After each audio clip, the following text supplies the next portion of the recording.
The dawn on Seraph Prime did not arrive with the gentle creeping of the sun. It shattered across the horizon. The light from the triple stars of the system hit the upper atmosphere and refracted through the miles of living crystal that formed the planet's surface, turning the sky into a kaleidoscope of violet sharp indigo and blinding white. Inside the temporary quarters assigned to the Earth delegation, Thane woke up with the groan of a man whose joints had seen more gravity wells than they had good mattresses. He sat up, the synthetic sheets pooling around his waist. He was 62 years old, though his medical file claimed 58, and his knees felt 90. He was lean, stripped of the bulk of his youth, but replaced by a corded wire-strength resilience that clung to his bones like wet leather. The room was bathed in the alien prismatic light, but Thane did not look at the view. He looked at his arms. This was the ritual.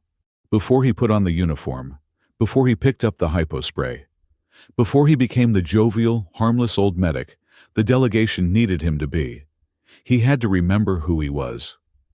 His fingers, calloused and stained with years of handling ink and antiseptic, traced the faded black lines on his left forearm.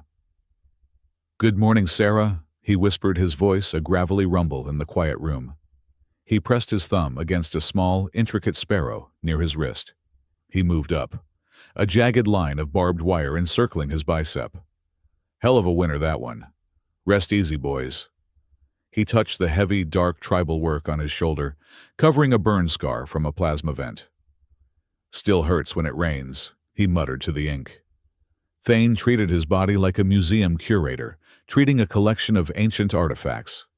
Each image was a memory cemented in dermal pigment, a physical anchor in a life that had been entirely too transient. The Salathi people outside these walls believed history was genetic, written in the bioluminescence of their bloodlines.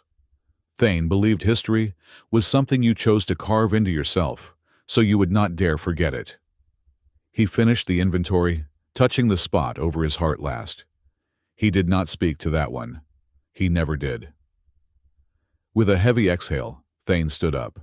He washed his face, the cold water shocking his system, and pulled on the gray fatigue shirt of the United Humanity Alliance Medical Corps. He rolled the sleeves up.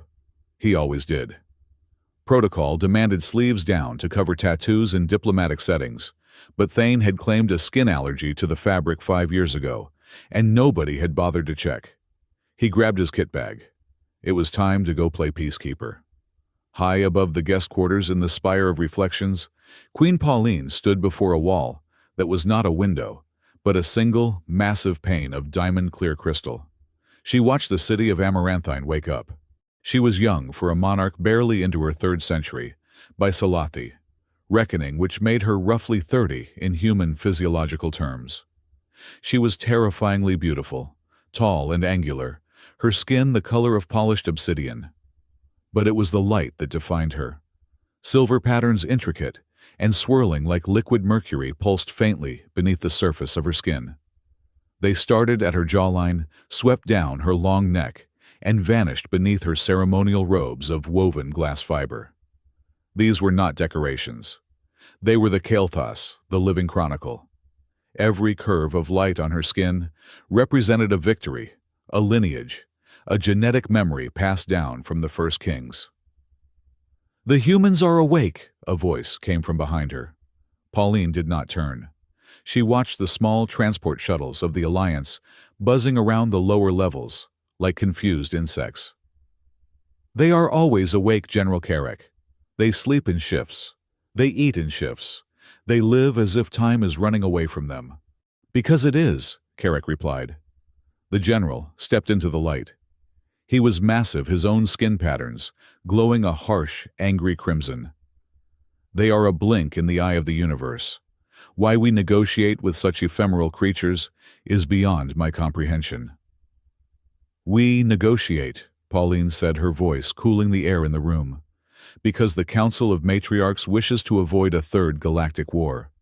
And because despite their short lives they breed like bacteria and fight like cornered rats."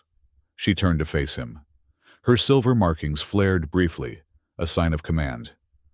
"The peace conference begins today.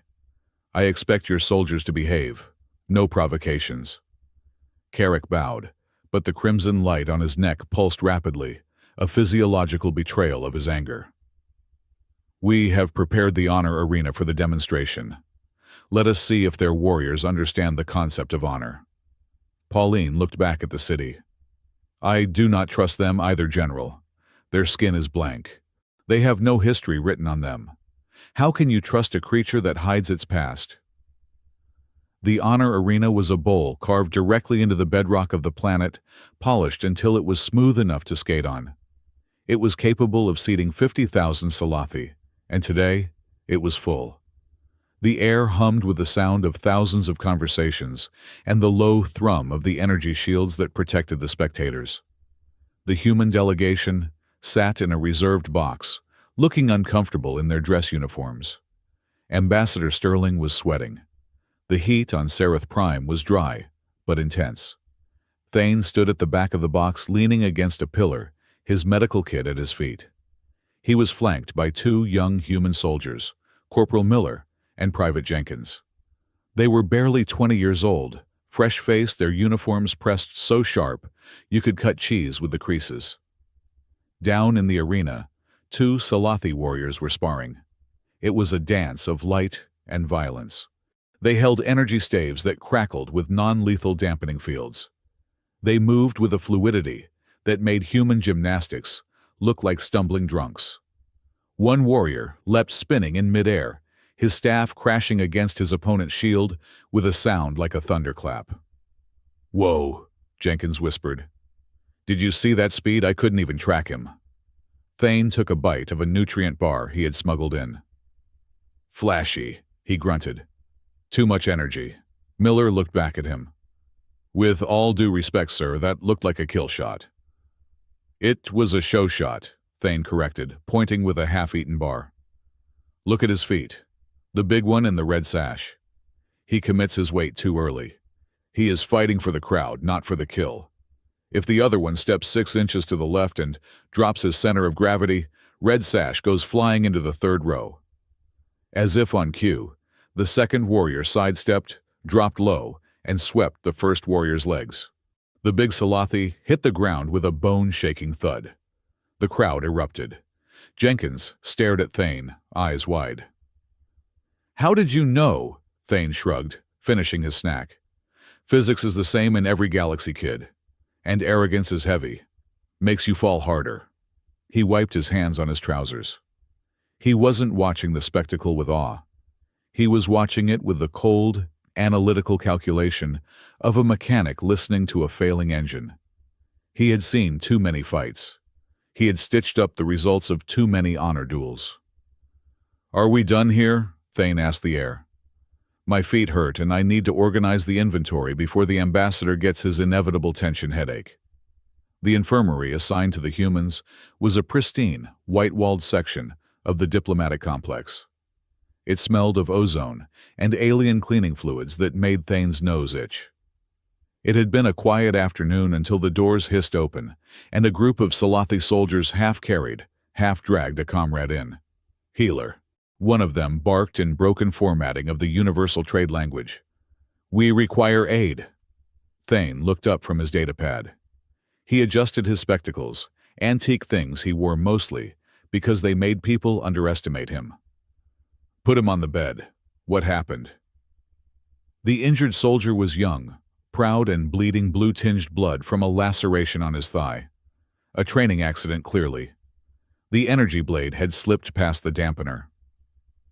Do not touch me, human, the injured soldier hissed, as Thane approached with a dermal regenerator.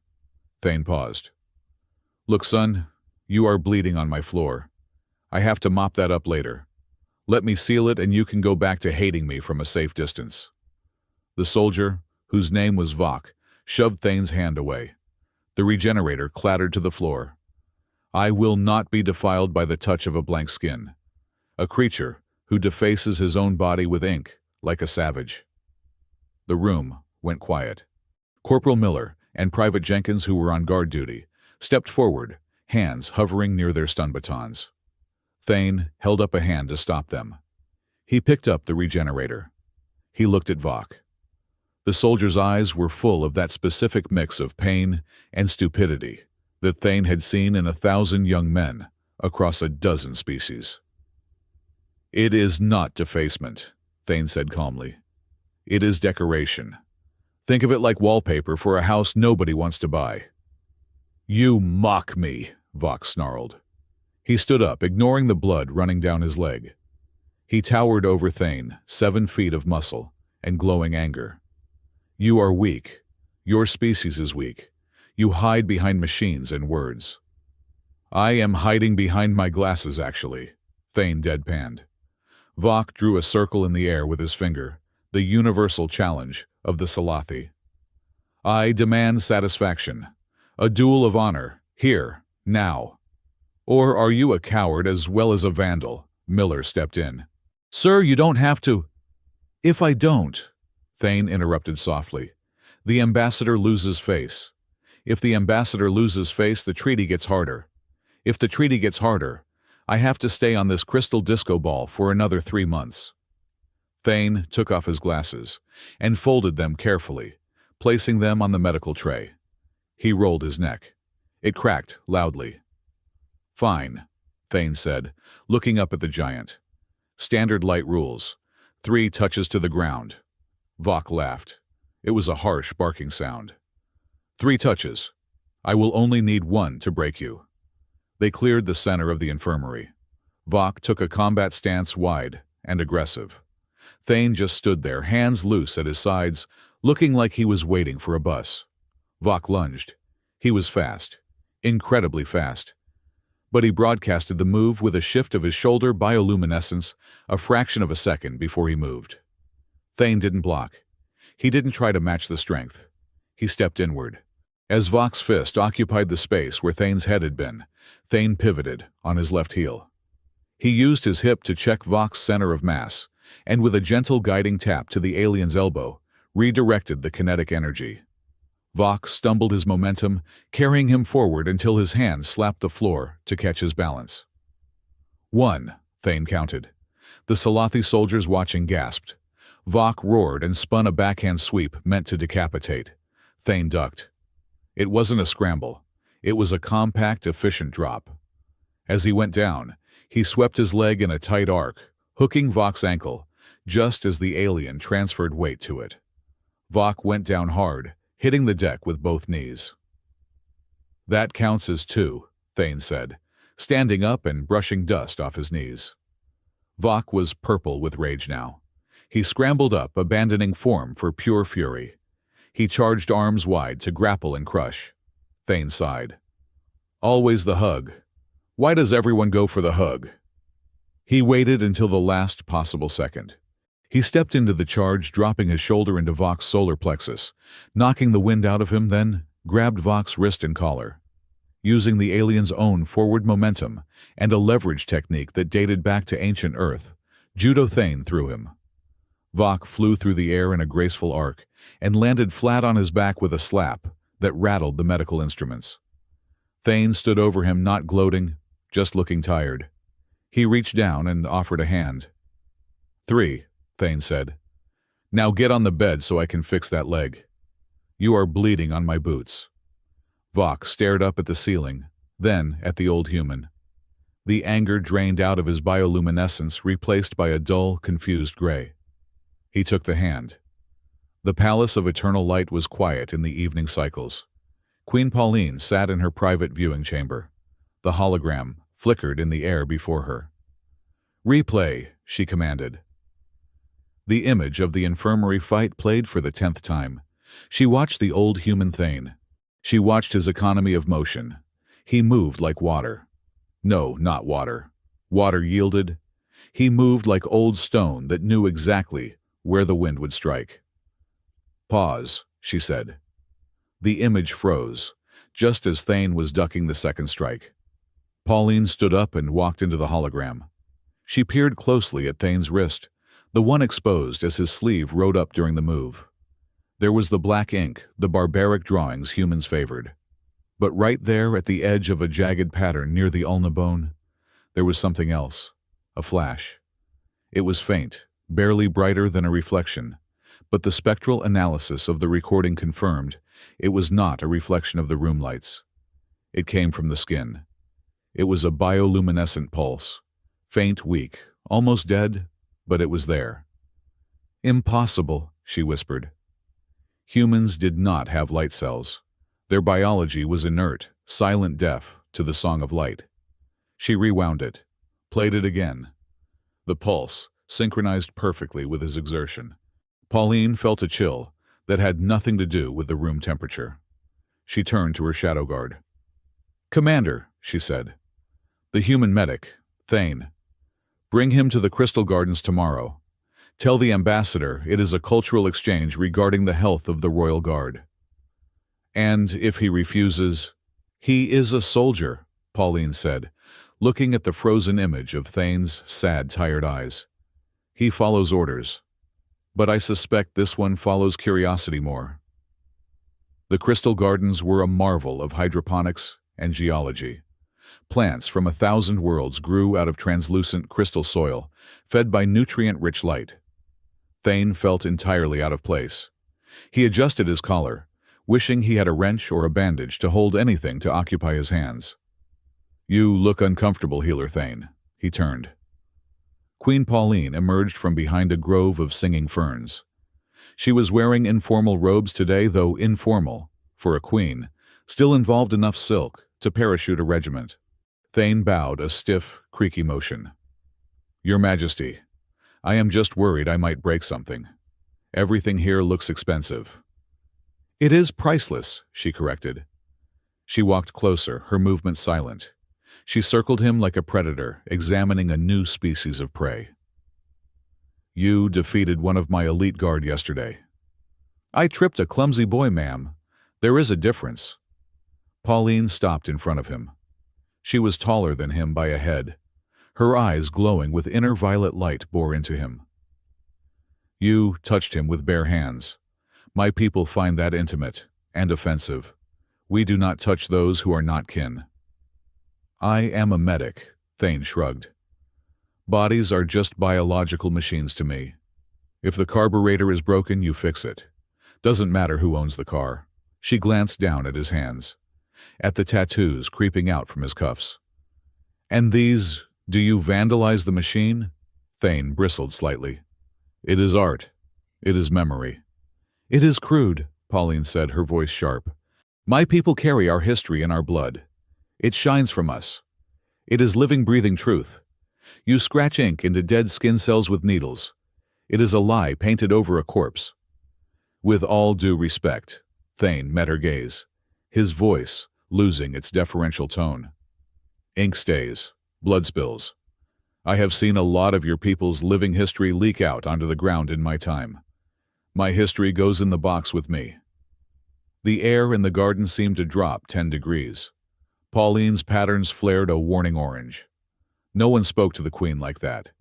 But instead of executing him, she laughed. It was a dry, humorless sound. "You have a sharp tongue for a servant old human." "I am just a guy with a lot of pictures on his arm, Your Majesty." She stepped closer, invading his personal space. She reached out her long obsidian finger, hovering inches from the tattoo on his neck, a faded nautical star. "Why?" she asked. "Why so many? Is your memory so poor? You must write it down." "Some things are too heavy to carry inside," Thane said quietly. "Better to wear them on the outside." Before she could press him further, a chime resonated through the entire palace. It was a deep, mournful sound that vibrated in the teeth. Pauline pulled back her demeanor, shifting instantly from curiosity to regal indifference. She looked toward the palace towers. "The herald chime," she said. "The preparations are complete." "Preparations for what?" Thane asked. "The peace tournament," Pauline said. "To satisfy the warlords, there must be a display of martial prowess. A champion from each species will fight. Non-lethal, supposedly. But accidents happen." She turned to leave her robes swirling around her. She paused and looked back at him over her shoulder. "Do not let me find out you are the champion for humanity, old human," she said, a smirk playing on her lips. It would be a shame to see all that artwork ruined by a plasma burn. Thane forced a smile. Don't worry, ma'am. I'm retired. I just fix the idiots who volunteer. Pauline walked away, disappearing into the light. Thane stood alone in the garden. The chime rang again. A sense of dread, heavy and cold, settled in his stomach. He reached up and absent-mindedly touched the tattoo over his heart, the one he never spoke to. I hope they are not stupid enough to pick me, he whispered to the singing ferns. But as he walked out of the palace gates, he saw the massive holographic billboards lighting up over the city square. They were broadcasting the announcement of the Tournament of Peace. The brackets were empty, waiting for names. Thane looked at the empty slot next to the human flag. His scar ached. It was going to be a long week. The diplomatic conference room smelled of stale, recycled air and fear. The holographic projection of General Carrick dominated the center of the table, his red bioluminescence pulsing with a rhythm that suggested a predator toying with a trapped animal. The rules of the Tournament of Peace are ancient, Carrick's voice boomed, distorted slightly by the transmission. Every guest species must present a champion. To refuse is to admit you are not warriors. To admit you are not warriors is to admit you are subjects. The general paused, his lip curling. If the humans have no one of valor, perhaps we can arrange a children's bracket for you. The hologram flickered and vanished. Ambassador Sterling wiped his forehead with a handkerchief that was already soaked. He looked at the gathered military staff. We cannot decline, but we cannot win. Their physiology is superior. Their reaction times are 30% faster than the average human. If we put a soldier in there, we are sending them to the hospital or the morgue. I will go, sir. Corporal Miller stood up. His voice cracked just once, but everyone heard it. Sit down, son, Dr. Thane said from the back of the room. He was leaning against the wall, peeling an orange with a surgical scalpel. I can fight, doctor, Miller insisted, his face flushing. I was top of my class in CQC. Your class was fighting other humans, Thane said, popping a slice of orange into his mouth. A Salathi warrior hits with the force of a hydraulic press. You would block the first strike, shatter your ulna, and spend the rest of your short life trying to learn how to write with your left hand. Sterling looked at Thane. The desperation in the ambassador's eyes was heavy. You beat one Thane. The reports say you handled that guard in the infirmary like he was a toddler. I used leverage on an idiot who was standing on one leg, Thane replied. That wasn't a fight. That was a physics lesson. We do not have a choice, Sterling said. If we look weak now, the trade negotiations collapse. Carrick is looking for an excuse to push the council back toward war. The room went silent. The weight of the decision hung in the air, thick and suffocating. Thane looked at Miller. He looked at the other young soldiers, Jenkins and Sarah, who were trying very hard to look brave. He saw the terror behind their eyes. They were children. They were soft skin and unwritten histories. Thane sighed. It was a long, rattling exhale that seemed to deflate his entire posture. He looked down at his arms, at the ink that covered the scars of a dozen other campaigns he had sworn were his last. Fine, Thane said, but I need extra rations, and nobody touches my medical kit while I am busy getting beaten to a pulp. The summons came the next morning, not to the public arena, but to the obsidian depths of the palace understructure. Thane was escorted by 2 silent royal guards to a training chamber that smelled of ozone and crushed herbs.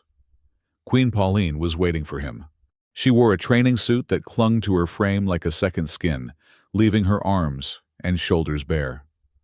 The silver patterns on her obsidian skin were dim, humming with a low, latent energy.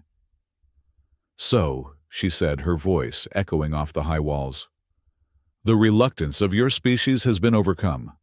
You are the champion of Earth. I am the idiot who drew the short straw, Your Majesty, Thane corrected. He dropped his kit bag. Am I here for a medical inspection? Because I can tell you my blood pressure is elevated, and my knees hurt. Pauline picked up 2 training staves from a rack. She tossed one to him. Thane caught it reflexively. It was heavy-balanced perfectly, with an emitter at the tip set to stun. Carrick believes you are a joke, Pauline said, circling him. He has chosen his champion, a brute named Vargas. He intends to humiliate you and, by extension, your entire species. If you lose badly, the peace faction, my faction loses political capital. No pressure then, Thane muttered. He tested the weight of the staff. Defend yourself, old human, she said. She did not lunge. She flowed.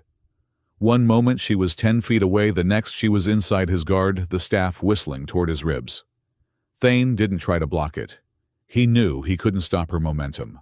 Instead, he collapsed his stance, dropping to one knee and letting the staff pass millimeters over his head.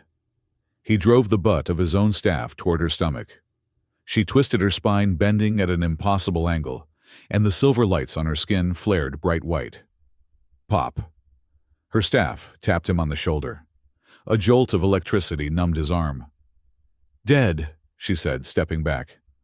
Thane shook his arm, grimacing. You are fast. And you are slow, she replied mercilessly. Again.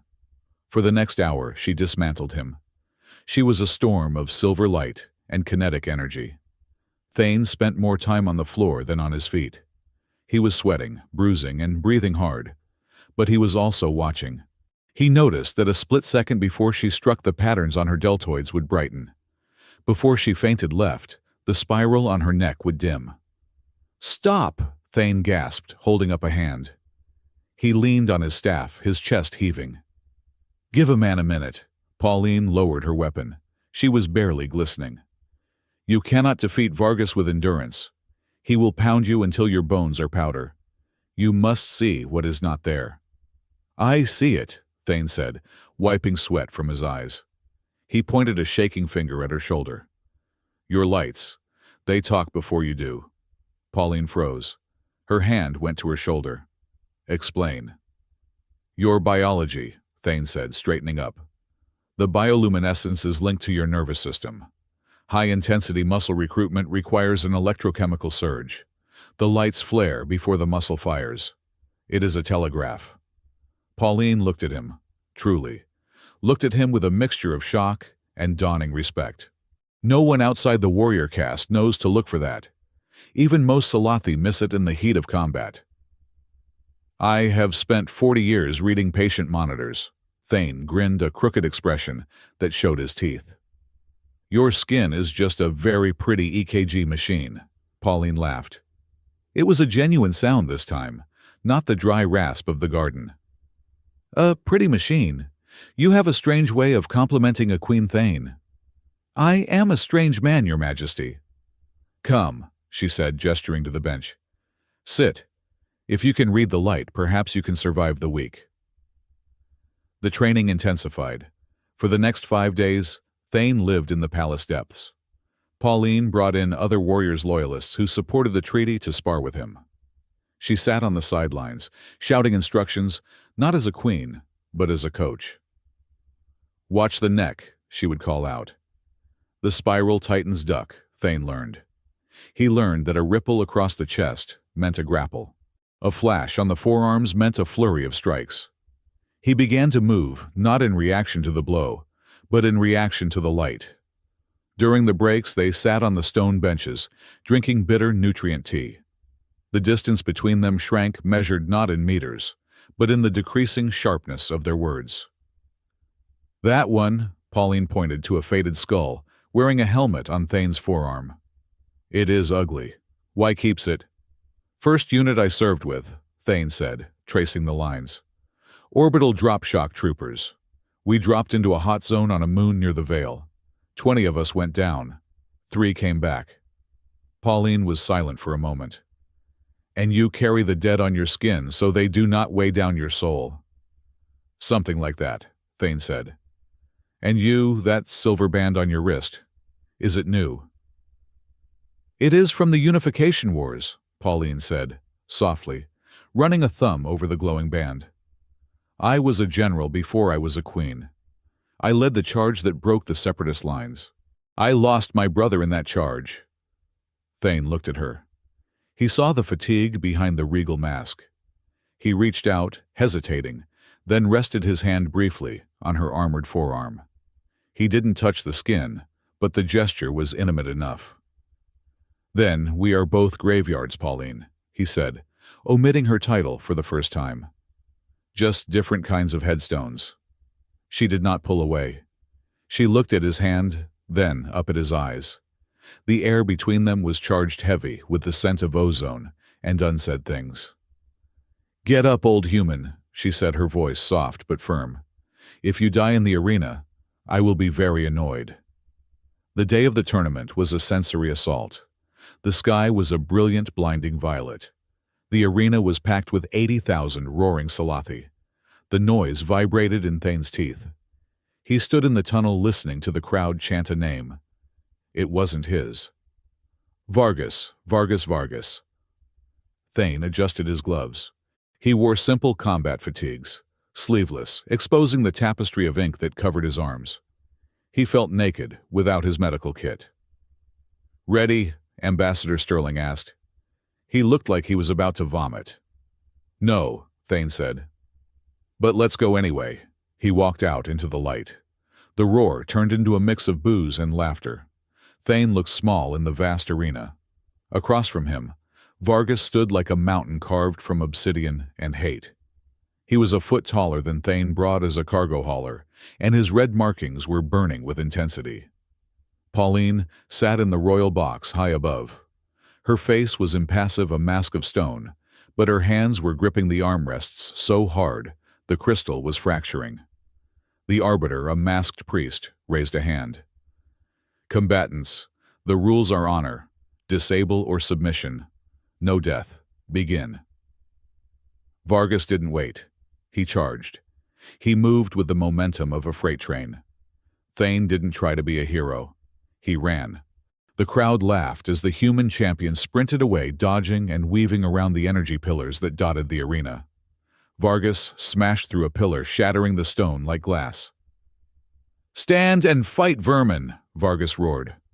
"Come and catch me, ugly!" Thane shouted back. He was buying time. He was reading the lights. Vargas was powerful, but he was undisciplined. His rage made his patterns flare wildly, a cacophony of noise. Vargas cornered him against the arena wall. The scifi champion swung a massive energy mace. Thane ducked the heat of the weapon, singing the hairs on his neck. He rolled between Vargas's legs and came up behind him, landing a sharp kick to the back of the knee. It was like kicking a concrete pillar. Vargas barely flinched. He spun his backhand, catching Thane in the chest. Thane flew backward, skidding across the polished floor. Pain exploded in his ribs. He tasted copper.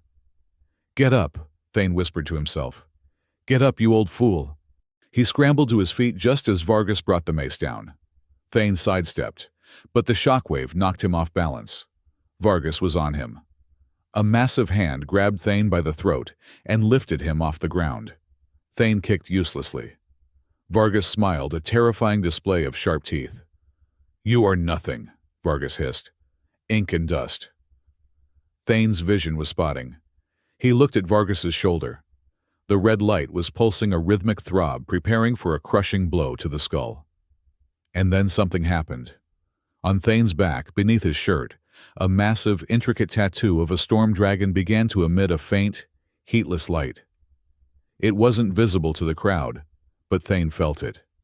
It was a surge of clarity, a cold spike of adrenaline that slowed time down. He saw the flare in Vargas's shoulder a full second before the muscles contracted. Thane didn't struggle against the grip. He went with it. He swung his legs up, wrapping them around Vargas's arm, and torqued his entire body weight against the elbow joint. The leverage was perfect. The geometry was undeniable. Crack. Vargas roared, dropping Thane as his arm bent the wrong way.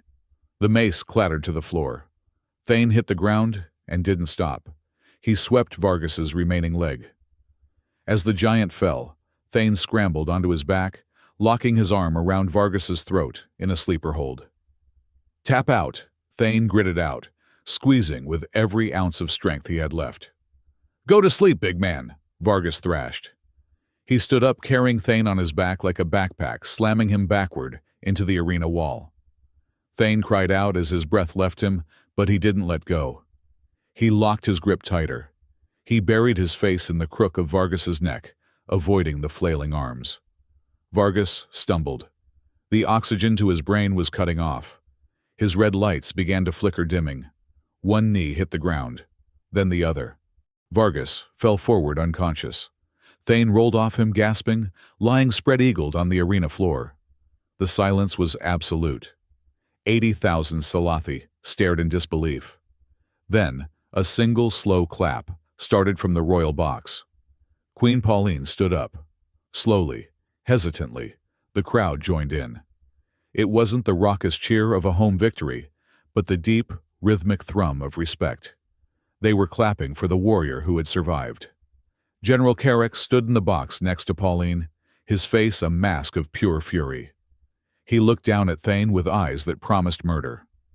Pauline looked at Carrick, and for a fleeting second, a small, cold smile touched her lips. She had won the gamble. The infirmary was quiet. Thane sat on the edge of the biobed, wincing, as he tried to clean a laceration on his left shoulder blade. "You are missing a spot," a voice said.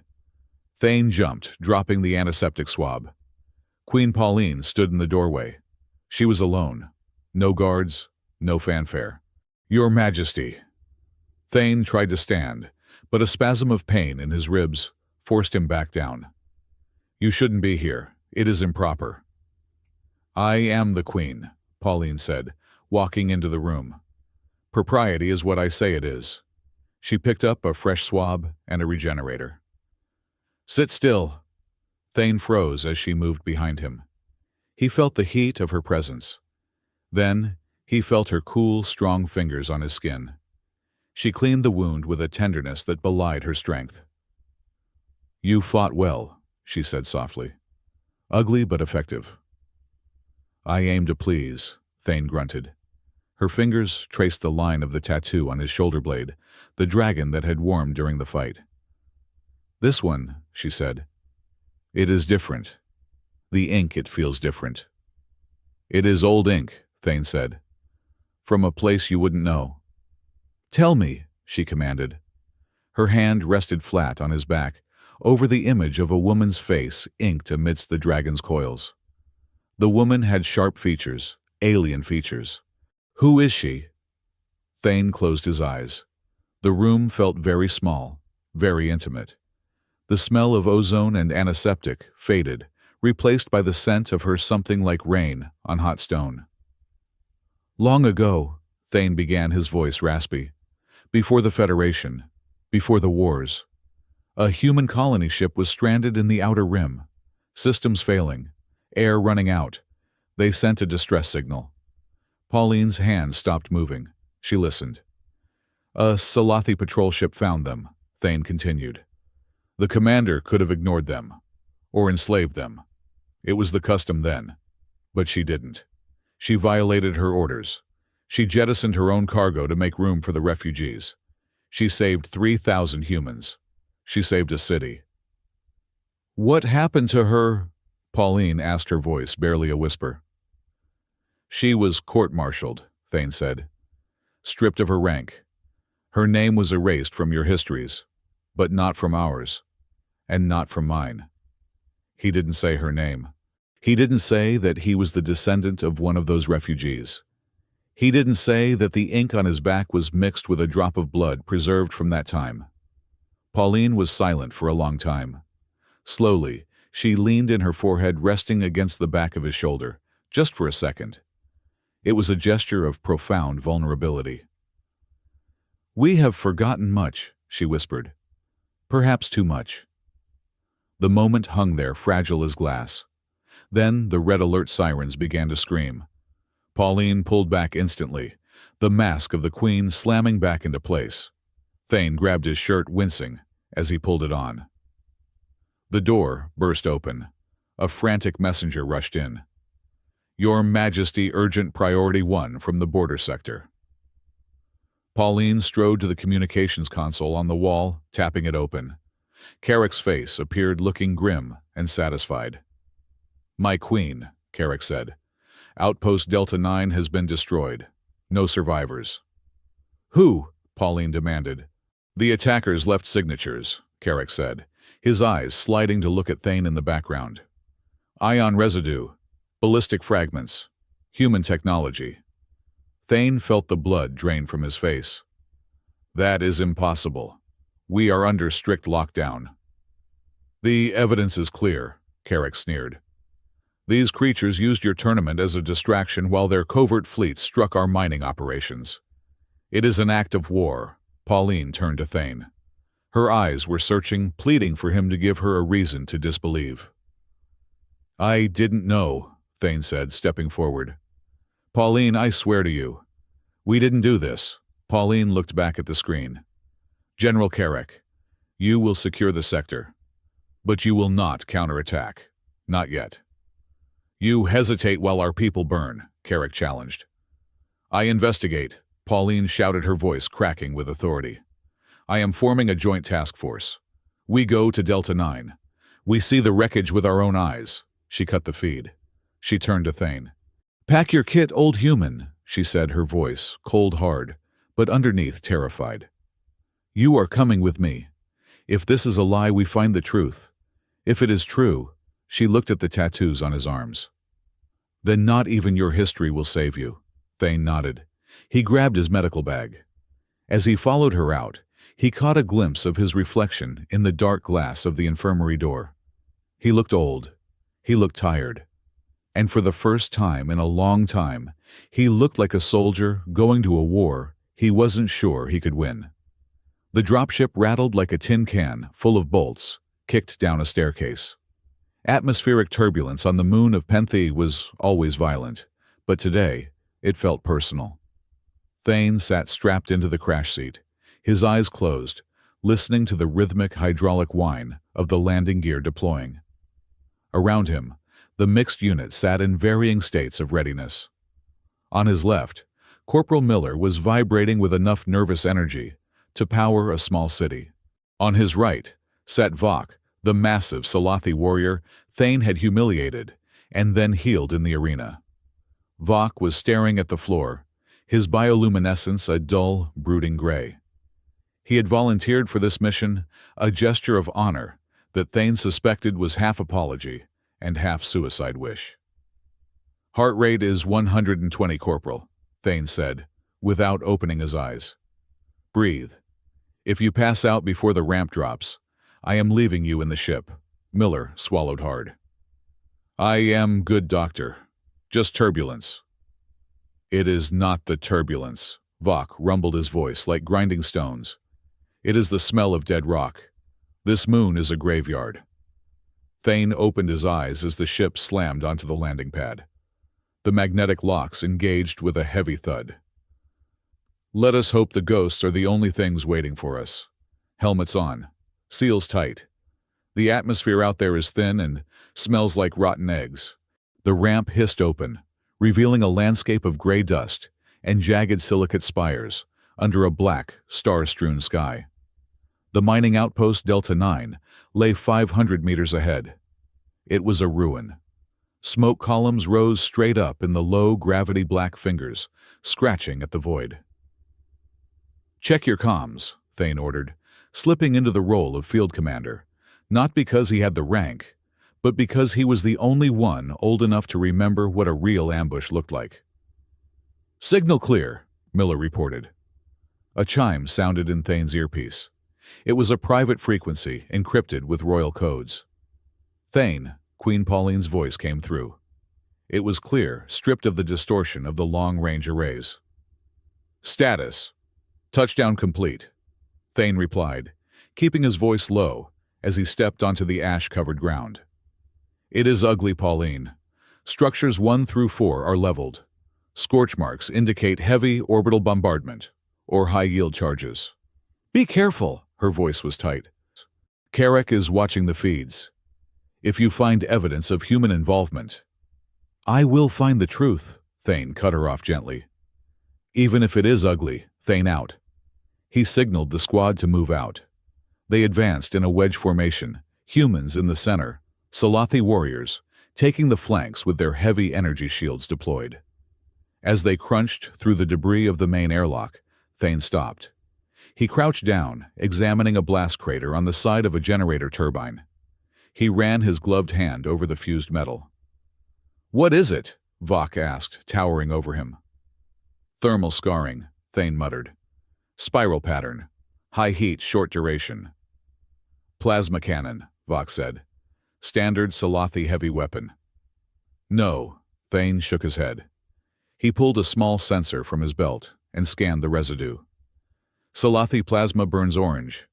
This residue contains traces of ionized Tabana gas. It burns blue." He stood up, looking at the ruined buildings with a new, darker understanding. This was not a bombardment. This was a breaching charge, directed, precise, and the dispersal pattern. He trailed off, a memory clawing at the back of his mind. It looked exactly like the breaching tactics used by the 44th Orbital Drop Division, his old division. "Dr. Miller," asked his rifle, shaking slightly. "Someone is playing a very dangerous game," Thane said. "These weapons are hybrids. Scifi power cores, human focusing lenses. They wanted it to look like us, but they used the wrong gas mixture." "A frame-up," Vok growled his lights, shifting to an angry crimson. "Or a test run," Thane said. "Move up. We need to secure the command center. The data logs might still be intact." They moved deeper into the facility. The silence was absolute, broken only by the crunch of boots on glass. The command center was a bunker reinforced with durasteel, buried half underground. The blast doors had been cut through. Thane stepped through the breach. Inside, bodies lay scattered. Scifi miners. They had not died from the explosion. They had been executed. Thane knelt by a body, checking the wounds. Efficient, brutal. Single shots to the cranial ridge. "Clear the room," Thane ordered. "Miller, Jenkins, get on the console. Download everything. Vok perimeter." He walked to the main tactical map on the wall. It was flickering, dying. He tapped the screen, trying to bring up the last sensor readings. "Doctor," Miller called out, panic rising in his voice. "I am reading motion, lots of it." "Where?" "Everywhere," Miller whispered. Passive sensors were masked. "They are already inside the perimeter." Thane spun around just as the first explosion rocked the bunker. The ceiling vents blew out. Figures in matte black armor dropped from the darkness, repelling on silent lines. They did not shout. They did not scream. They opened fire with weapons that hissed like angry vipers. "Ambush cover." Thane roared, grabbing Miller by the collar and dragging him behind a heavy console, just as a bolt of blue energy incinerated the spot where the boy had been standing. The room erupted into chaos. The Scifi warriors roared, their shields flaring as they absorbed the incoming fire. They returned fire with their heavy cannons, filling the air with the smell of ozone and burning metal. "They are flanking us!" Vok shouted, pinned down behind a support pillar. "There are too many!" Thane pulled his sidearm, a heavy kinetic slug thrower that he preferred over energy weapons. He popped up, fired 2 rounds, and saw a black-clad figure drop. "Aim for the joints! The armor is ablative. Energy weapons won't penetrate!" He looked at the attackers. They moved with a terrifying synchronization. Human silhouettes, but they moved with the fluidity of Scifi. No. They were something else. Mercenaries. Or zealots. "Jenkins is hit!" Miller screamed. Thane saw Jenkins lying in the open, clutching his leg. A raider was advancing on him, a vibroblade drawn for the kill. Thane didn't think. He didn't calculate. He moved. He vaulted over the console, sprinting across the open floor. He fired his remaining rounds to suppress the raider, then slid into the cover of an overturned desk next to Jenkins. "Pressure on the wound," Thane barked, slapping a coagulant patch onto the boy's thigh. "Keep your head down. Doctor, look out!" Vok bellowed from across the room. Thane looked up. A raider on the upper gantry had lined up a shot. Not a rifle. A portable railgun. A tank killer. And it was aimed right at Vok, whose shield was flickering and failing. Vok was pinned. He couldn't move. He looked at Thane, acceptance in his eyes. "No," Thane growled. He abandoned the safety of the desk. He launched himself toward Vok, covering the distance with a speed that shouldn't have been possible for a man of 60. The railgun fired. A streak of hypervelocity tungsten screamed through the air. Thane slammed into Vok, knocking the massive alien sideways. But he wasn't fast enough to clear the blast zone. He turned his back to the projectile curling inward.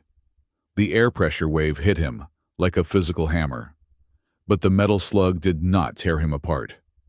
Beneath his uniform, the tattoo over his heart, the one he touched every morning, the intricate weave of geometry and ancient script flared. It wasn't a biological glow like the Scifi. It was a harsh, blinding white light, cold as a star. The light burned through his shirt. It hit the incoming projectile and the energy waves surrounding it. For a microsecond, physics broke. The kinetic energy was not absorbed. It was refracted. The slug shattered into dust and the force was redirected sideways, blowing out the wall of the bunker instead of Thane's spine. Thane hit the ground, rolling, gasping for air. His chest felt like it had been branded with a hot iron. The room went silent. The raiders paused, stunned by the flash. The Scifi soldiers froze, staring at the human medic, who was smoking slightly, but alive. Thane scrambled to his knees. His ears were ringing. He saw the raiders regrouping, preparing to rush them while they were confused. Panic surged. His team was disorganized. They were going to die. Thane looked at Vok. He looked at the Scifi warriors. He needed them to move. He needed them to be perfect. He opened his mouth to shout, "Form up," in trade tongue. But that is not what came out. The words tore out of his throat, guttural, and resonating with a frequency that vibrated the bones. It was a language dead for 1,000 years. High Scifi, the tongue of the first oaths. Ke Rathvel Sholtani, bind to the blood strike as one. The effect was instantaneous and terrifying. The bioluminescence on every Scifi soldier in the room shifted. The chaotic colors of fear and anger, red, orange, gray, vanished. Gray. In their place, a unified, brilliant gold washed over their skin. Vok's eyes dilated. His posture straightened, overriding his injuries. He did not look at Thane with question. He looked at him with absolute biological compulsion. The Scifi soldiers moved.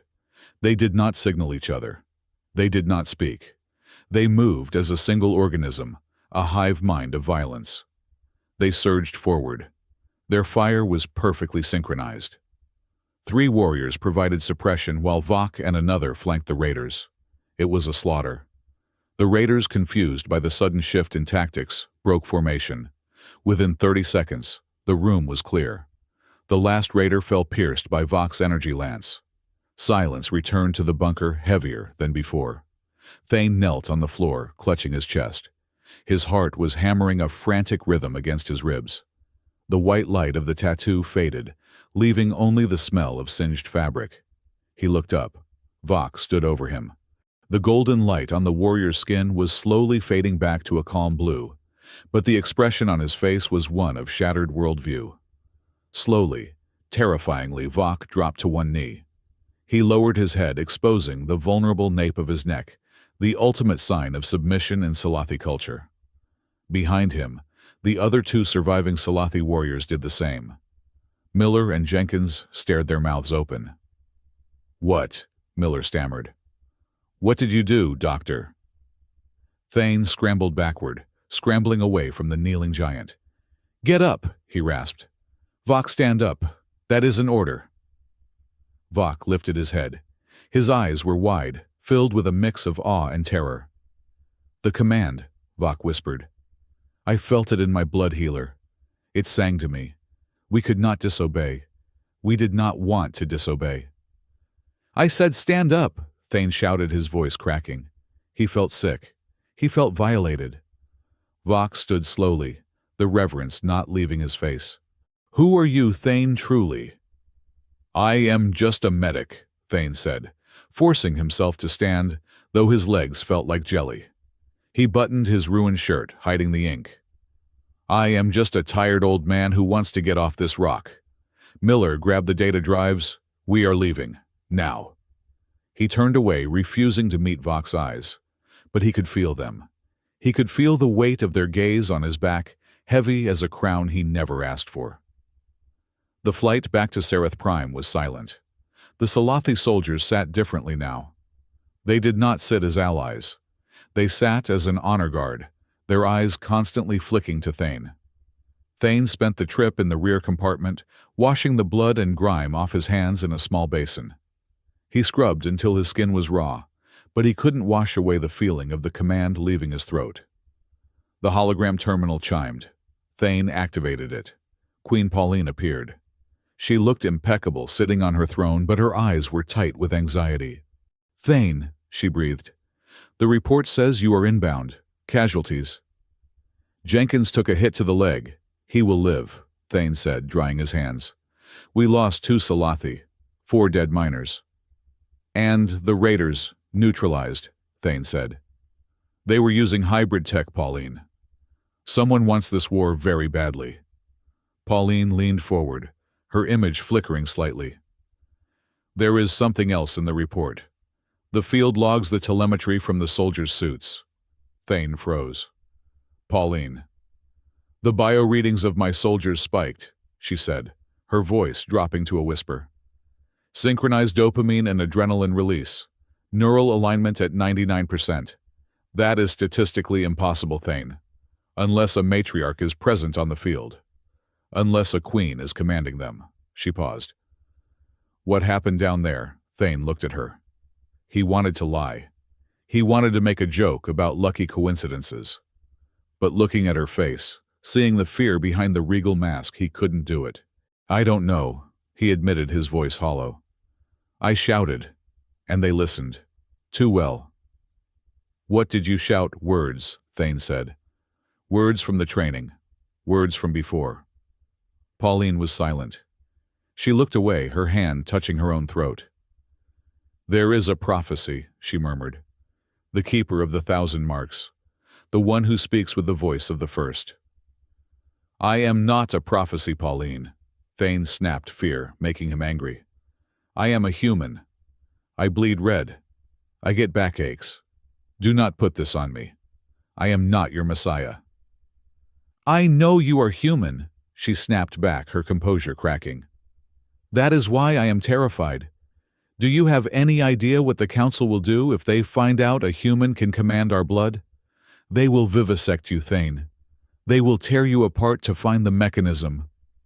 Thane slumped against the bulkhead. "So, what do we do?" Pauline's expression softened. She looked at him through the hologram, her eyes filled with a desperate, fierce affection. "You come back to me. You bring the data. And you trust me. I will not let them touch you. I swear it on my blood." "Your blood seems to be the problem," Thane muttered, but he offered her a weak smile. "I am coming home, Pauline. Just keep the knives away." "Come home," she whispered. The connection cut. Thane arrived at the palace under the cover of night. But secrets on Sereth Prime traveled faster than light. By morning, the capital was buzzing. The footage had leaked. Not the data about the hybrid weapons that had been conveniently corrupted. No, the footage that was playing on every newsfeed was the grainy helmet cam video of Vok kneeling before a human. General Carrick held a press conference in the Great Plaza. "Look at this!" Carrick roared, pointing at the giant screen where Thane stood over the kneeling warriors. "This is not an alliance. This is sorcery. The humans use forbidden tech to enslave the minds of our soldiers. This healer is a witch." The crowd's reaction was a mix of horror and outrage. The idea of a human controlling a Salathi was the ultimate taboo. Thane sat in his quarters watching the feed. He felt the walls closing in. He had saved them. He had saved Vok. And now, that act of salvation was being twisted into a noose. The door chime rang. It wasn't a request. It was an override. Queen Pauline entered. She was not alone. 2 high priests accompanied her, their faces hidden behind veils. "They are calling for your execution," Pauline said without preamble. Her face was pale, her lights dim. "Carrick has moved the council. They believe you are using a mind control device." "I am not using anything," Thane said, standing up. "Check me, scan me. I am clean." "It does not matter," Pauline said. "Fear does not listen to scanners." She motioned for the priests to wait outside. The door sealed. She walked to him, grabbing his hands. Her grip was tight, desperate. "We have one chance. The grand ceremony is tomorrow. It is meant to celebrate the victories of the tournament. I have turned it into a trial." "A trial?" Thane laughed bitterly. "With Carrick as the judge?" "No," Pauline said. "A trial by truth, the Hall of Echoes. I will bring you before the entire army, before the people, and I will ask you a question." "What question?" "The question that started this," she said. "The question I asked you in the garden." Thane looked at her. "About the tattoos." "Yes," she said. "But this time you cannot answer with a joke. You cannot answer with deflection. You must answer with the absolute bleeding truth. You must show them what those marks mean. You must show them that you carry our history as much as we do." "And if I fail?" "Then Carrick kills you," she said, her voice trembling. "And then he kills me for harboring you. And then the war starts." She reached up and touched his face. Her skin was cool smooth. "No pressure, old human." Thane closed his eyes, leaning into her touch. For a moment, they weren't a queen and a fugitive. They were just two people standing on the edge of a cliff. "I will be ready," he said. She left as quickly as she had come. Thane turned to the mirror in his room. He stripped off his shirt. The scars and the ink stared back at him. The dragon, the sparrow, the barbed wire, and the geometric pattern over his heart now looking slightly different. The lines seemed to have shifted, evolved. He cleared his throat. "My name is Thane," he started. It sounded weak. "I carry these marks because—" He shook his head. Too dramatic. He looked at the tattoo over his heart. The one that had saved him. The one that had commanded an army. "Why so many tattoos, old human?" he asked his reflection. He didn't have an answer yet, but he had 12 hours to find one. And he had a feeling that this time he wouldn't just be speaking for himself. He would be speaking for every ghost etched into his skin. The crystal hall of the First Light was not designed for trials. It was designed for awe. The walls were sheer cliffs of translucent quartz, rising 300 feet to a dome ceiling that magnified the light of the triple suns into a blinding divine radiance. Today, however, the air in the hall tasted of cold ozone and impending violence. 3,000 elite Salathi warriors stood in perfect, rigid formation. Their armor was polished to a mirror sheen. Their bioluminescence hummed a low, unified violet, the color of loyalty waiting to be tested. At the far end of the hall, on a dais carved from a single piece of starstone, sat Queen Pauline. She wore the full regalia of the matriarch, a high-collared robe of woven diamond fiber that refracted the light into rainbows around her, and a crown of living silver that pulsed in time with her heartbeat. She looked imperious. She looked untouchable. Inside, she was terrified. To her right stood General Carrick. He was not wearing ceremonial robes. He wore combat armor. His hand rested casually on the pommel of his energy sword. He looked out at the assembled army not with pride, but with the hungry calculation of a butcher eyeing a herd. "They are ready, my queen," Carrick murmured, his voice low enough that only she could hear. "Ready to see the monster exposed." "He is not a monster, Carrick," Pauline replied, her lips barely moving. "And this is not an execution.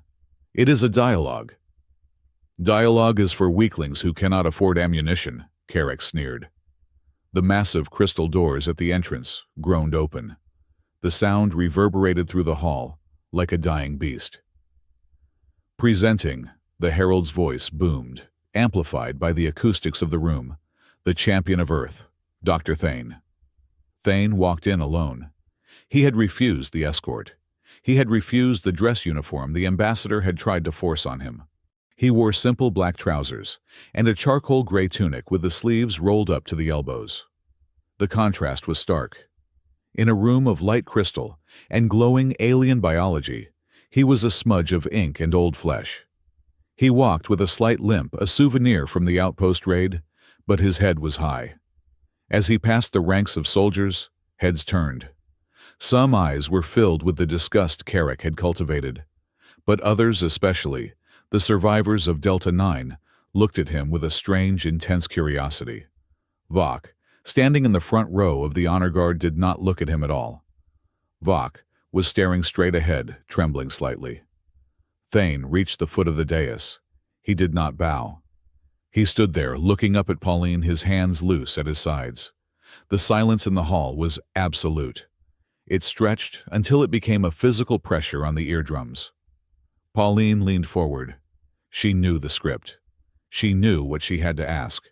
But looking at him now, looking at the tired lines around his eyes and the defiant ink on his skin, the question felt heavy. "Step forward, champion," she commanded. Her voice was amplified, filling every corner of the vast space. Thane took one step. "My people look at you," Pauline said, "and they see chaos. They see a creature that defaces its own vessel. They see a history written in dirt and pain." She paused. This was the cue. Carrick smirked. The crowd shifted, sensing the humiliation to come. "Tell me," Pauline asked, her voice ringing clear and sharp, cutting through the silence. "Why so many tattoos, old human?" A ripple of laughter went through the back ranks of the soldiers. It was a nervous, relieving sound. The Queen was mocking him. All was right with the world. Thane did not smile. He did not make a quip about bad decisions in port cities. He took a breath, and when he spoke, his voice was not amplified, but the acoustic perfection of the hall carried it to every ear. "Because I am a coward," Thane said. The laughter died instantly. "I am a coward," Thane repeated, lifting his left arm. He traced a finger over a faded skull. "This is Private Erickson. He was 18. He died screaming for his mother on a moon where the air turns your lungs to glass. I promised I would bring him home. I didn't. So I carry him here so he is never left behind." He touched a jagged line on his wrist. "This is the siege of New Kyoto. 3 million people. I promised I would hold the line at the medical center. I ran out of supplies in 6 hours. I ran out of hope at 10. I carry the line here so I never forget where it broke." He looked up at the crowd, his eyes burning. "You, Salathi, you are born with your history. Your victories shine on your skin. You glow with your triumphs." He ripped the top button of his tunic, pulling the fabric aside, to reveal the dense, swirling ink that covered his chest and heart. "We humans have to carve our history, and we don't carve the victories. We carve the promises. We carve the debt." He took a step closer to the dais, ignoring Carrick's hand, tightening on his sword. "You asked why so many, Your Majesty." Thane's voice rose, cracking with emotion. "Because I have made a lot of promises, and I am running out of skin before I run out of ghosts." The hall was silent. Not the silence of anticipation, but the silence of a held breath. Thane looked directly at Pauline. He pointed to the geometric pattern over his heart, the one that had flared in the bunker. "And this one," he said softly. "This one is the oldest promise. A promise made before my grandfather was born. A promise between a human who had nothing left to lose and a queen who had everything to give." He touched the center of the tattoo. "It says that when the night is darkest, we do not stand alone. It says that blood is not what binds us. Honor is." Then, without thinking, without planning it, the words bubbled up from his subconscious, the same words he had shouted in the bunker, but this time he spoke the full phrase, the complete invocation he had seen in his dreams for 40 years. "Ke Rathvel, Sholtani, Veras Kor Mortareth." Bind to the blood, Strike as one. The oath is the king. The king is the oath. The sound of the last syllable hit the crystal walls and shattered. It wasn't a metaphor. A high-pitched resonance frequency screamed through the hall. The giant crystal dome above them vibrated. And then the light changed. The violet bioluminescence of 3,000 soldiers didn't just flare, it changed. It turned gold. A blinding liquid gold that washed over the army like a tidal wave. It started with Vok in the front row and rippled backward, row by row, faster than thought.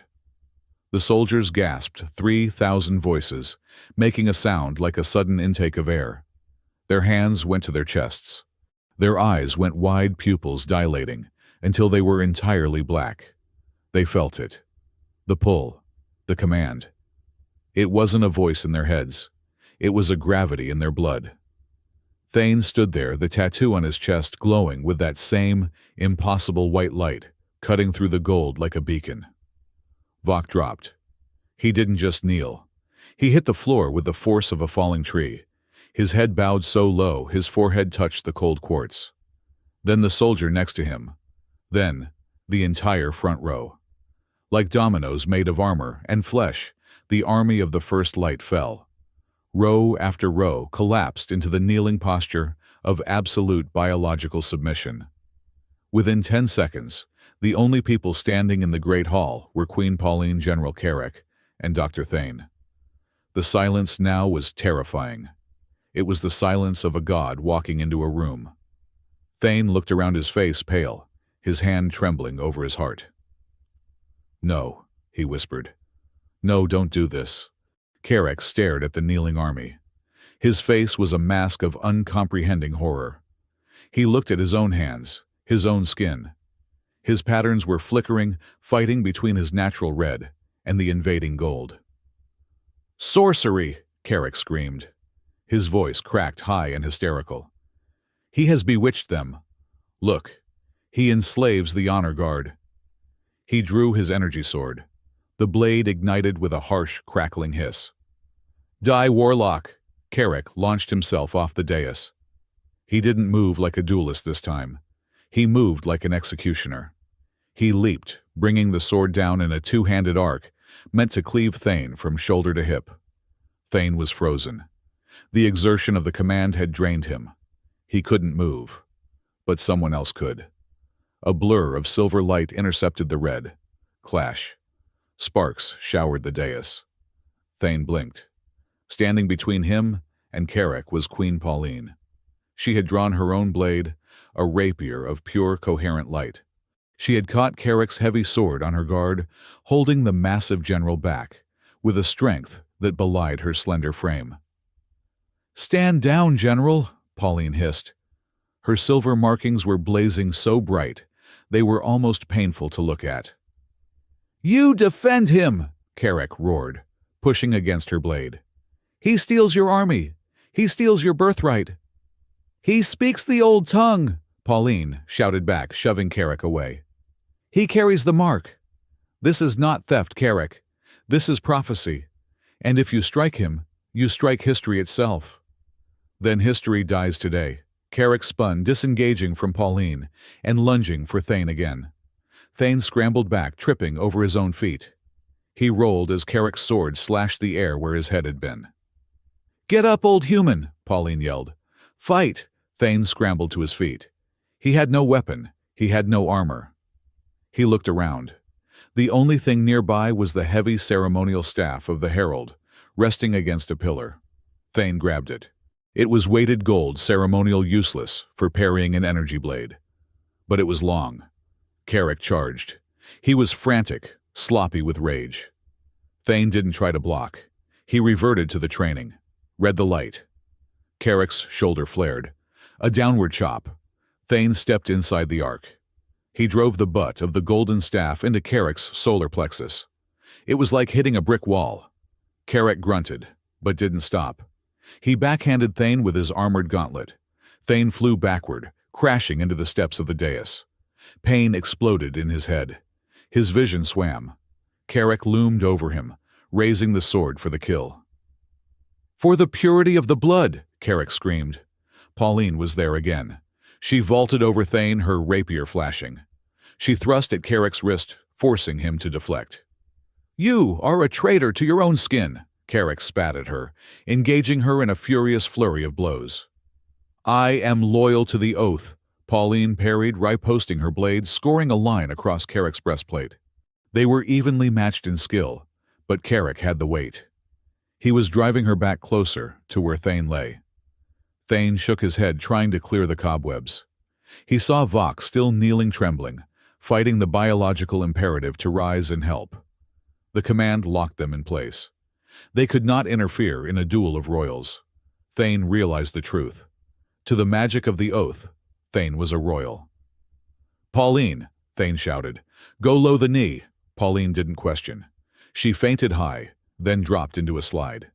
Carrick blocked high, exposing his legs. Pauline slashed. Her blade cut through the joint of Carrick's armor. Carrick roared in pain, his leg buckling. He fell to one knee. He was now at eye level with Thane. Thane didn't hesitate. He grabbed the herald's staff, spun it once to build momentum, and swung it like a baseball bat.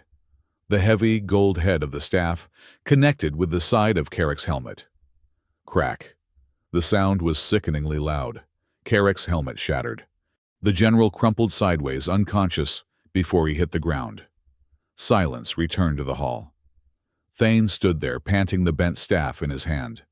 Pauline stood next to him, her chest heaving, her sword still humming. Slowly, the golden light began to fade from the army. The soldiers blinked, shaking their heads as if waking from a deep sleep. They looked at Carrick, lying defeated. They looked at Thane and Pauline standing together. They looked at the thousands of their kin who were still on their knees. Pauline stepped forward. She deactivated her sword. "General Carrick is under arrest for attempted regicide," she announced, her voice trembling but loud. "Guards secure him." For a moment, no one moved. The chain of command was broken. The world was upside down. Then Vox stood up. He walked to the dais. He did not look at Carrick. He looked at Thane. He placed his fist over his heart and bowed, not a bow of submission, but a bow of choice. "It shall be done," Vox said. He signaled two other warriors. They dragged the unconscious general away. Pauline turned to the crowd. "The ceremony is over. Return to your barracks. Do not speak of this. Pray on it." It was a futile order. They would speak of nothing else for 1,000 years. The royal infirmary was the safest place in the palace, mostly because no one wanted to go there. Thane sat on a biobed, shirtless. His chest was a roadmap of bruises that were already turning a spectacular shade of purple. His lip was split, and his left eye was swelling shut. Pauline was wrapping a compression bandage around his ribs. She had dismissed the medics. She was doing it herself. "You are an idiot," she said softly, pulling the bandage tight. "Ow," Thane flinched. "I saved your life, I think. Or you saved mine. I lost track around the time I got hit in the face." "You provoked an entire army," she said, her fingers lingering on the skin over his ribs. "You spoke the high oath. Do you have any idea what you did?" "I told the truth," Thane mumbled. "Like you asked." Pauline finished the bandage. She didn't pull away. She stood between his knees, looking down at him. The adrenaline of the fight was fading, leaving a raw, exposed vulnerability in the room. She reached out and traced the tattoo over his heart, the one that had glowed. It was dark now, just ink and skin. "It felt like the sun," she whispered. "When you spoke. I felt it too, Thane. Not the command to kneel, but the command to protect." She looked into his good eye. "Who are you, really?" "I told you," Thane said, his voice rough. "Just a coward with a lot of ink." "A coward does not stand before 3,000 warriors and tell them they are wrong," she countered. She ran her hand down his arm, tracing the line of the barbed wire, the sparrow, the names. "All these promises," she murmured.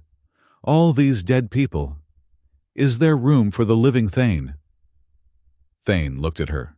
He saw the fear in her eyes, not fear of war, but fear of being alone at the top of the world. "I don't know," he said honestly. "The living have a habit of dying on me." "I am hard to kill," Pauline said, a small, sad smile touching her lips. "I noticed," Thane smiled back, wincing as his split lip stretched.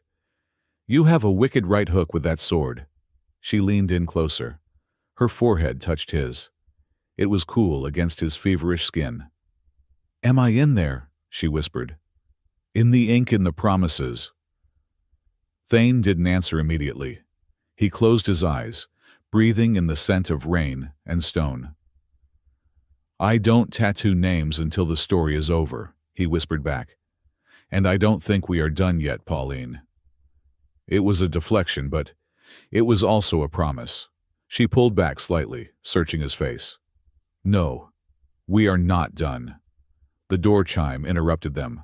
It was Vok. "My queen," Vok said from the doorway, refusing to enter fully. "The palace is secure, but the city is not." Pauline straightened up the mask, sliding back into place. "Report." "Carrick's loyalists," Vok said grimly.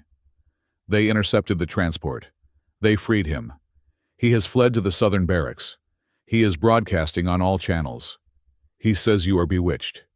He says the human is a parasite controlling your mind."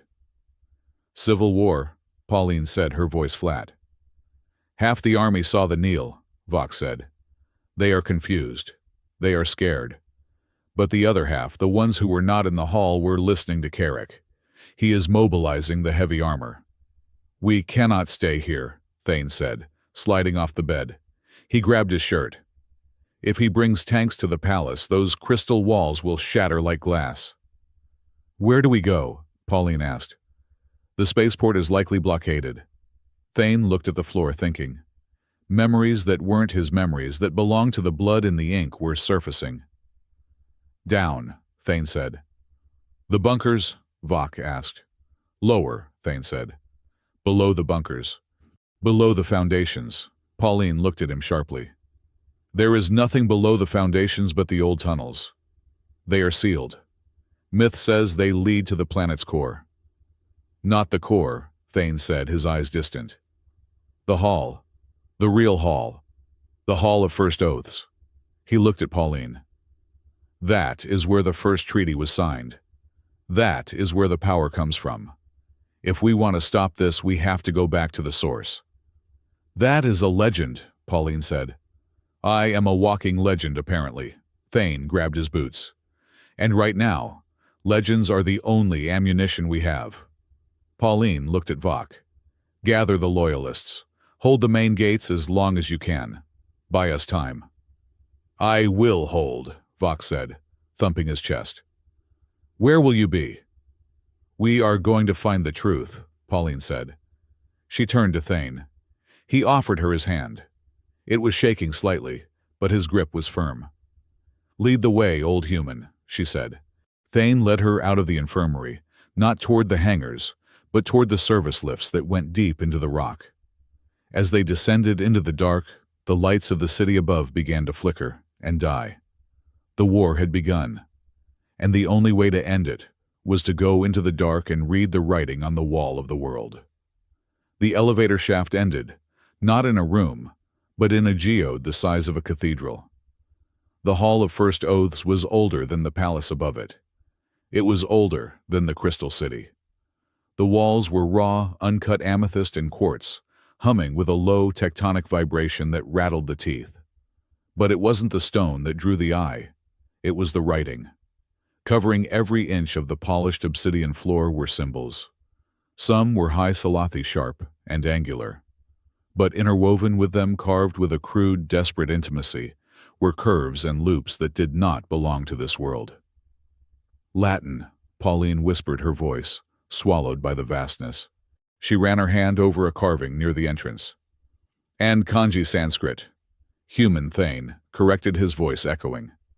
He limped toward the center of the hall, where a single massive pillar of white crystal rose like a frozen geyser. "The languages of the first contact. Before we had translators. Before we had treaties." He reached the pillar. He didn't touch it. He simply stood near it, and the crystal reacted. A beam of pure white light shot down from the ceiling, hitting the pillar and refracting outward. It hit Thane. His shirt, already torn from the duel, fell away under the intensity of the energy field. The tattoos on his body didn't just glow, they projected. The air around them filled with holograms of light, not technology, but memory. Images of a burning city. Images of a woman with obsidian skin and silver eyes. Images of a younger Thane, his face unlined, but his eyes already old, clasping hands with the Salathi queen. Pauline stared at the projection. That is Queen Alara, the first matriarch, the one who ended the clan wars. We ended them, Thane said softly. He looked at the projection of his younger self. She provided the power. I provided the vessel. He turned to Pauline. The light made him look translucent, a ghost made of ink and regret. I didn't just find this place, Pauline. I helped build it. The first oath wasn't a piece of paper. It was a biological binding. Alara knew her people would never respect a written contract. They respect blood. They respect pain. He touched the intricate geometric pattern over his heart. So we mixed her blood with bioactive ink. We carved the treaty into my skin. I became the living charter. As long as I lived, the oath held. As long as I lived, no Salathi could strike a human without feeling the pain of their own ancestors. Pauline stepped back, horror and awe warring in her eyes. Are you 300 years old? Cryostasis is a hell of a drug. Thane gave a weak, lopsided smile. I slept through the boring centuries. Woke up for the wars. But mostly, I ran. Why? Pauline demanded. You were a king. You were a god to them. I was a leash, Thane shouted, the sound cracking the silence. Look at them. He gestured to the projection of the kneeling army. I didn't want subjects, Pauline. I wanted allies. But the oath was too strong. It turned warriors into slaves. So I faked my death.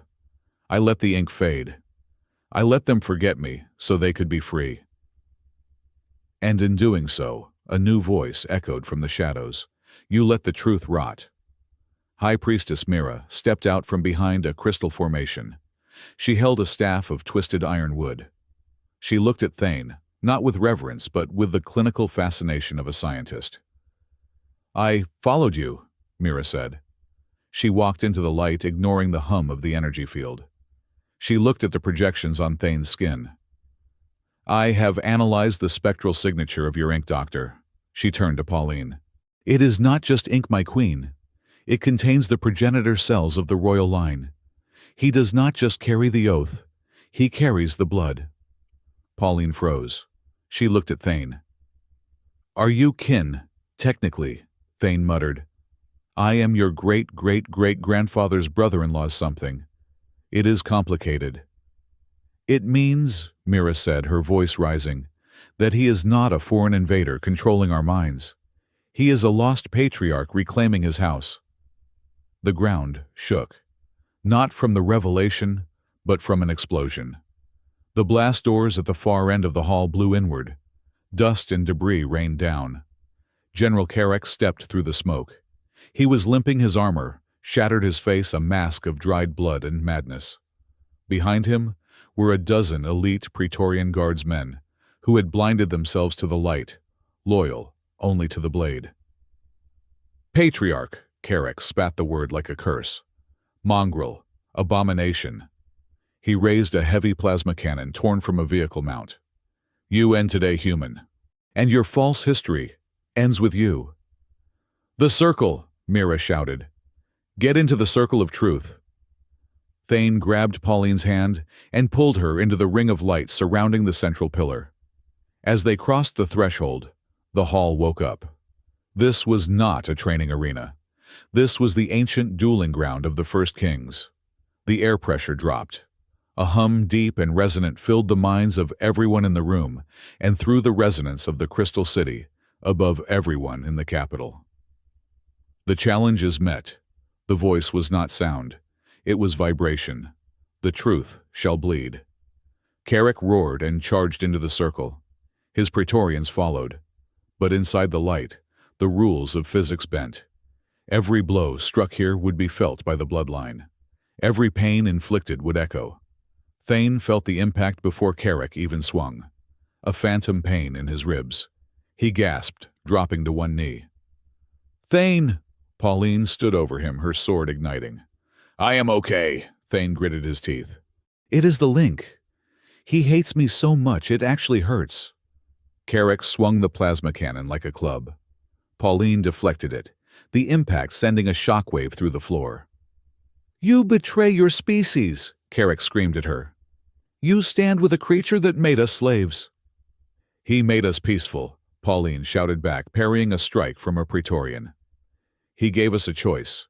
You are the one who wants chains, Carrick chains of war." The fight was chaos. Thane was not a warrior like them. He was old, he was tired, but he was the architect. He dodged a spear thrust, rolling across the obsidian. He didn't strike back with fists. He struck back with the ink. He slammed his hand onto the central pillar. "I amend the oath," he screamed. The crystal shrieked. The tattoos on his body flared, burning with white fire. "Article 1, Thane's voice boomed, amplified by the hall. "The scifi bows to no one, not to a queen, not to a human, only to honor." On his arm, the tattoo of the kneeling soldier dissolved. The ink, literally vaporized, rising as black smoke. Carrick staggered. The Praetorians faltered. The compulsion, the deep genetic need to obey or destroy, was fracturing. "Stop him!" Carrick yelled. "He is erasing us!" Carrick abandoned Pauline and lunged for Thane. He caught Thane by the throat, lifting him off the ground. The plasma cannon hummed, charging for a point-blank shot. "Die, myth!" Carrick hissed. Thane couldn't breathe. His vision was fading. But he saw Pauline. She wasn't attacking Carrick. She was looking at Thane. She was looking at the ink burning off his skin. Article 2.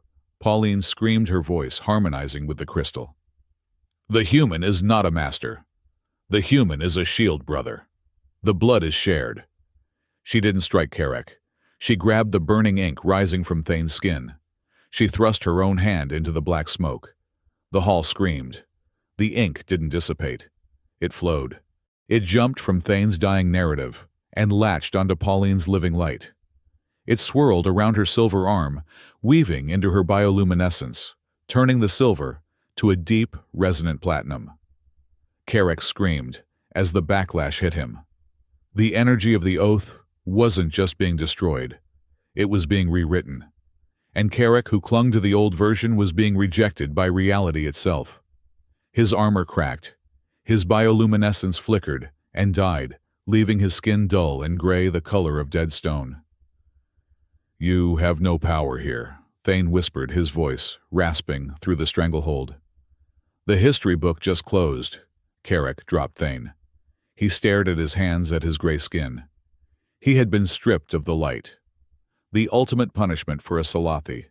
He was no longer part of the chronicle. Pauline stepped forward. She didn't look like a queen anymore. She looked like a goddess of judgment. The platinum markings on her skin pulsed with a terrifying rhythm. She didn't use her sword. She simply placed her hand on Carrick's chest. "Sleep," she said. The kinetic force of the new oath hit him. Carrick flew backward out of the circle, crashing into the rock wall. He did not get up. The Praetorians dropped their weapons. They fell to their knees, not because they were forced to, but because they were empty. The rage was gone. The compulsion was gone. Thane collapsed. The light in the hall dimmed to a gentle, warm glow. He lay on the cold obsidian, his chest heaving. He looked at his arms. They were bare. The skull, the sparrow, the barbed wire were all faint like shadows of a memory. The heavy, binding ink of the first oath was gone completely. "Thane!" Pauline was beside him instantly. She cradled his head in her lap. Her skin was warm, humming with the new power. "Did we win?" Thane asked, his voice barely a squeak. "We changed the world, old human," she whispered, tears falling onto his face. "You erased the past." "Not erased," Thane coughed, reaching up to touch the new platinum swirls on her arm. Just edited. The rough draft is done. Now you write the rest. We write it, she corrected. Mira says the link is permanent. You gave me half the burden. I am stuck with you now.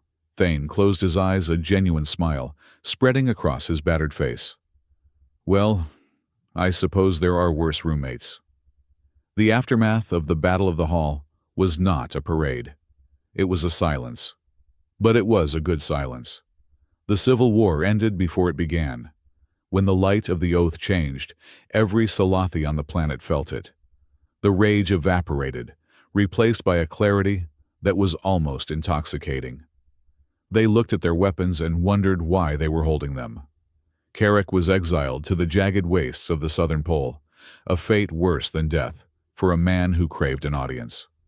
3 days later, Thane stood on the balcony of the royal palace. The wind was high, whipping his loose civilian shirt.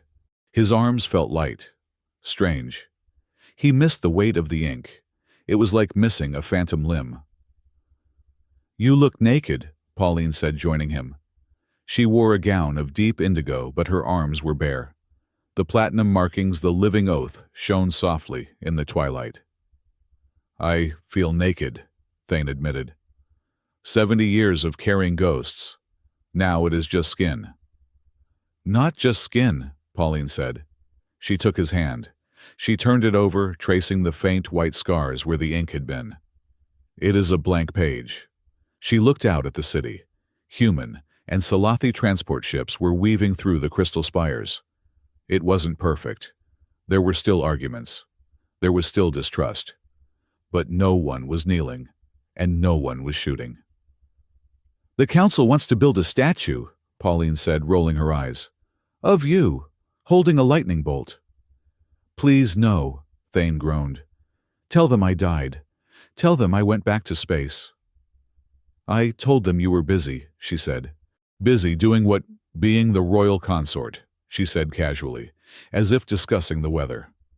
Thane choked on his own spit. What? Pauline turned to him. The humor in her eyes was dancing bright and mischievous. The oath binds us, Thane. We share the burden. By Scifi law, that makes us bondmates. It is very bureaucratic. I filed the paperwork this morning. You filed paperwork, Thane stared at her. Without asking me. You were unconscious, she shrugged. And I am the queen. I took executive liberties. She stepped closer, her hand resting on his chest right over the spot where the geometric heart tattoo used to be. Now, there was just a faint platinum shimmer under the skin, the echo of her own light. Besides, she whispered, you said you didn't tattoo names until the story was over. I did say that, Thane murmured, his heart rate picking up speed. Well, Pauline said, leaning in until their breaths mingled. The story of the old human is over. The story of Thane and Pauline, that one is just starting. And I have a lot of skin left for new promises. Thane looked at her.